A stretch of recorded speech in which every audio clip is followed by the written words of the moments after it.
Mareykanka doorashooyinkii ugu dambeeyay hordhacaha calaamadaha xunxun ee u muujiyeen madaxweynaha dalka Mareykanka Mr. Trump sidoo kale dawada waxaad maqli doontaan arrimo ay ka mid tahay ama ay ugu waaweyn tahay arrinta dalalka Carbeed iyo Iran ay soo laba kaclaysay oo ay u muuqato in Iran xaaladeedu hadeerto ay tahay madax dhuur la dhac maadaama Iran ay u muuqato in lagu soo laba kaclay isla markaana siyaasadii ciyaartiisa la fahmay marka ay timaado saameynta ay ku leedahay dalalka Carabta gudaheeda oo ay ka mid tahay laga soo bilaabo dalka Yemen ee duleedka Soomaaliya badda u dhaxayso ilaa iyo dalkan Ardasham ku yaala ee dalkaasi Lebanon Iraq oo iyadoo dhanka kala ayadoo dhamaan ay dalalkaasi jiraan ciriiri xoogan oo haatan Iran ka soo fuulay iyo dadkii u fahmay si kastaba noqotay dawada qodobadaasi oo kale aan ku qaadari doonaa waxaan eegi doonaa sidoo kale madaxweynaha dalka Mareykanka iyo arrimihiisa markaasi soo taray ay ku horeeyaan arrimaha dalka Mareykanka iyo madaxweynaha dalka Mareykanka oo wadada lagu biya keenay waxay u muuqatay arrintu toddobaadyo ka hor in xubnaha dimuqraadiga ah aysan wax badan isla haynin isla markaana ay doonayaan ayaa la yiri in madaxweynaha ay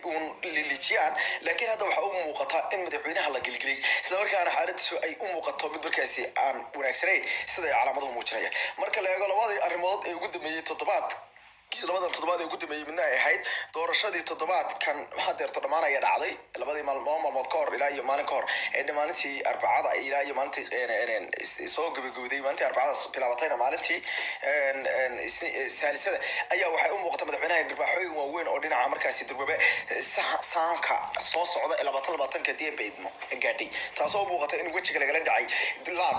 ku saabsan laad siyaasadeed kaasoo ah arrimo madaxweynaha ku noqday barifurkii ugu weyn abid waxa ay taasi ka mid tahay doorashooyin ka dhacay 4 gobol oo Mareykanka oo markaasi madaxweynaha siyaabihii uu doonayay siyaabo ka doon u dhacay gobolada New Jersey gobolka Mississippi Virginia iyo gobolka Kentucky ayaa doorashooyinka ka dhacay marka laga reebo gobolka Mississippi inta kale madaxweynaha waxay ku noqdeen kuwo markaasi aan fariir ha ugu daraado gobolka Kentucky arrinta kaga dhacday waxa ay tusaale u tahay arrintaasi sida Mareykanka durbaad siyaasaddiisa isu bedeshay salahan dabasha qiimaha arrinta xiisaha badan yeelatay waa gobolka Kentucky dalkaas Mareykanka gobolka Kentucky waa gobolada loo yaqaan red state ama gobolada guduudan ee dalka Mareykanka ay caanka ku ah dhinaca midigteena mar walba janjeera isla markaana xisbigan GOP ga loo yaqaan ee markaas naanaystiisu ay tahay aqalka Republicanka ama xisbiga Republicanka ayaa caan ku ahaa in wax ka soo baxo gobolkaasi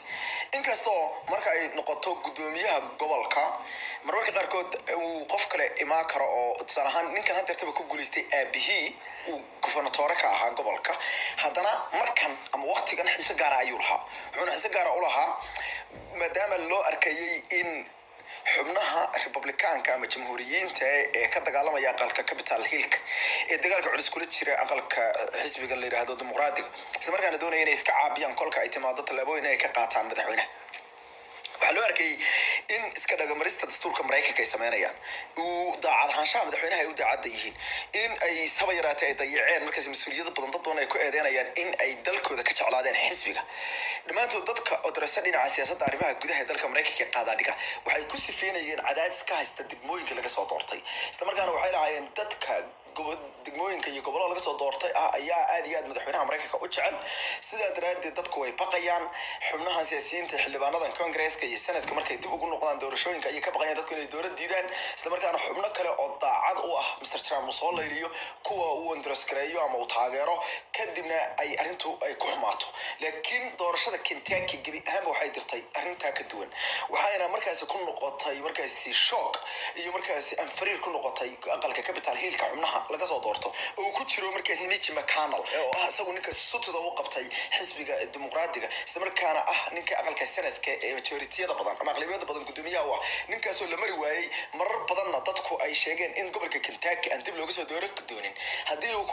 uu ku ballan furo ama uu ka leexdo madaxweyne Trump taasi xalay taas habeen hore ayay beenowday waxayna ku beenowday wixii ka soo baxay gobolkiisii iyo degmadii uu ka yimid Kentucky ama guud ahaan gobolka iyo degmooyinka uu ka yimid gobolka Kentucky dalka Mareykanka inkastoo loolanku uu ahaa mid aad u adag isla markaana uu ilaa iyo xalinimadii xalay uusan aqbalaynin ninka la tartamayay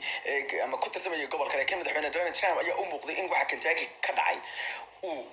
aqbalay in laga guuleystay waxa qosol lahayd in subaxnimadii maalintii saalisada ahayd uu madaxweynuhu ka hor saacado yar ka hor waa saacado aad u yar ka hor uu tagay markaasi aamaha habeennimadii waxa way isniin tahay isniintu sii baxay saalisada soo galeysay wasaacada ka hor intiisa furmin doorashadu ayuu tagay gobolka wuxuuna maraykanku halkaasi uu isgarab